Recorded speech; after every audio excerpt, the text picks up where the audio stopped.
Hello mga ka-DIY, so may nag-request paano raw ba gumagana itong thermoelectric generator gamit yung Peltier module na TEG. So ito po yung Peltier module na TEG. So ayan po yung kanyang code.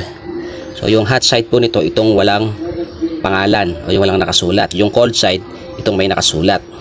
So meron tayo ditong aluminum heatsink, ayan.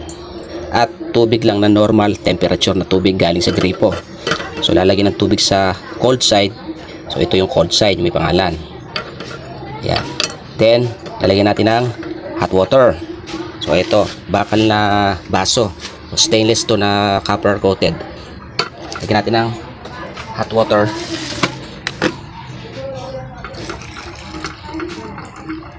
Yan, may hot water na. Galing lang sa thermos. So, nasa 90 degrees Celsius lang yun.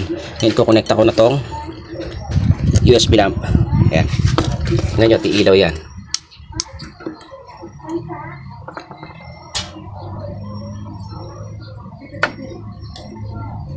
Yun, ilaw na siya.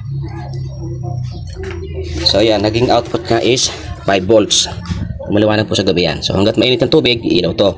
Kaya ang plano ko, gumawa ng parang naka-thermos ito, yung naka-sealed siya para matagal yung labas, yung init. So yun lang, mga ka-DIY. Thank you for watching and follow for more.